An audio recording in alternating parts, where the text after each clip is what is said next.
En tant que manager, vous avez sans doute déjà eu affaire à des problèmes de reconnaissance. Vous appréciez vos salariés, ils sont bien rémunérés, mais pourtant ils se plaignent de ne pas être appréciés à leur juste valeur. Juste problème, et à force d'entendre les ressources humaines nous dire la reconnaissance n'est pas que financière, je me suis demandé qu'est-ce que je peux faire pour montrer à mon équipe que je l'apprécie et à chacun que je l'apprécie.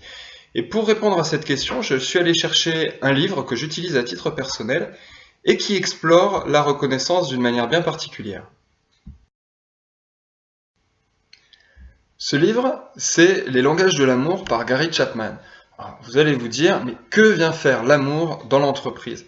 Alors bien sûr, il faut transposer, mais toute relation part d'un sentiment d'appréciation mutuelle, une relation de confiance, et la relation est la base de l'entreprise. Si une entreprise fonctionne, c'est parce que les relations entre ses membres sont saines.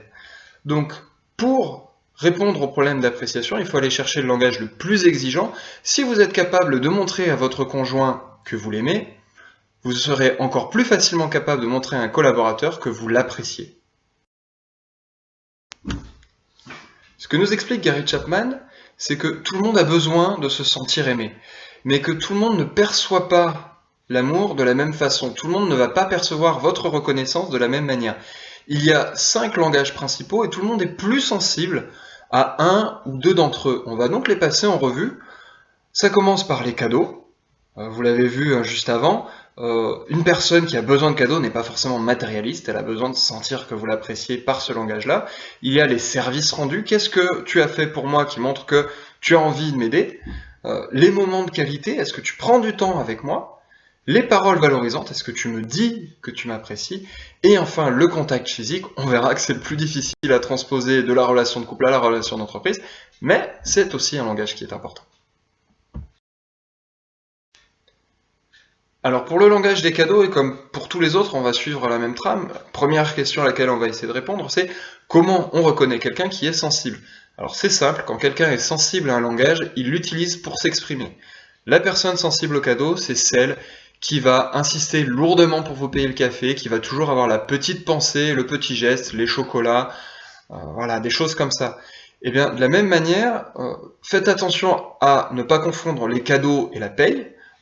La paye, les augmentations, c'est un système qui doit être juste et qui n'a rien à voir avec ça. Les cadeaux, c'est pas mérité, c'est personnalisé. Si vous faites le même cadeau à toute l'équipe, ça n'a pas de valeur pour cette personne-là.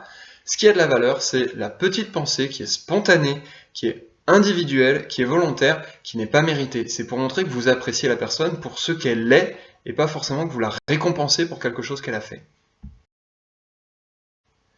La personne sensible au service rendu, par moment, elle peut vous agacer parce qu'elle vous demande de l'aide alors que vous savez pertinemment qu'elle n'en a pas besoin. C'est une personne qui va au contraire, des fois, perdre du temps parce qu'elle propose de l'aide aux autres alors qu'elle a mieux à faire. Cette sensibilité-là, il faut y répondre et il faut que vous soyez proactif. C'est-à-dire que vous allez trouver les terrains sur lesquels vous allez pouvoir l'accompagner de manière utile et surtout, c'est important, répondez à ces demandes d'aide parce que le fait de refuser lui envoie un message très négatif qui dit que vous ne l'appréciez pas, que vous n'avez pas envie de l'aider.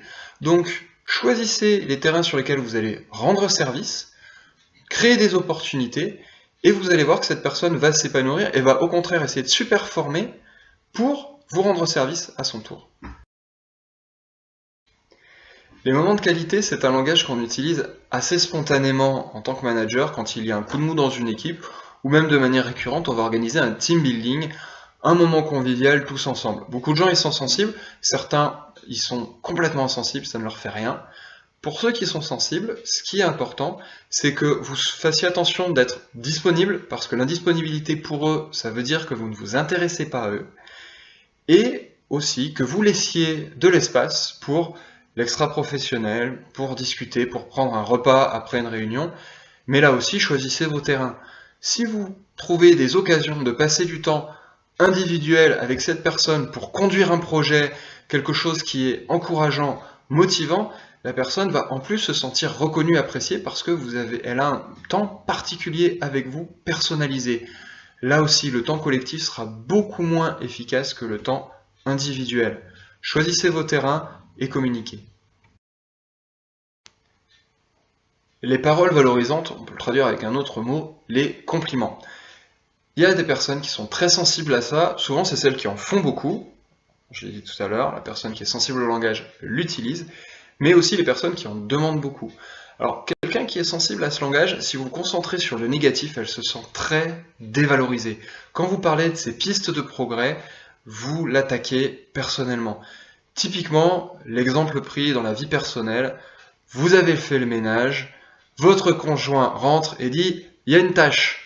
Et là, vous êtes furieux. Si vous êtes sensible aux paroles valorisantes, cet exemple vous parle. Alors, ce qu'il faut faire, c'est reprendre ce qui est illustré dans ce petit dessin, qui est très vrai, prendre ce qu'est la personne. Prenez ses qualités, si vous ne les voyez pas, c'est que vous avez un problème aux yeux, vous avez un filtre négatif devant. Donc retirez le filtre négatif et considérez qu'en toute personne, il y a des qualités, il faut s'appuyer dessus, il faut les reconnaître et il faut le dire. Il faut dire ce qu'il y a de bon. Et n'ayez pas peur, on a souvent un frein, on se dit la personne va se reposer sur ses lauriers et dire c'est bon, tout va bien, je suis super. Au contraire, la personne va être motivée, encouragée et avoir envie de vous en montrer encore plus pour avoir toujours plus de paroles valorisantes.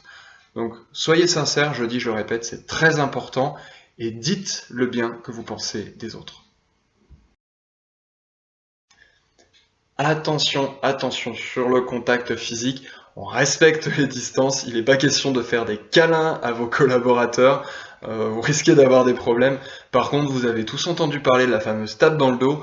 Oui, il y a des gestes qui montrent qu'on apprécie les autres, tout en étant respectueux des distances et du contexte professionnel.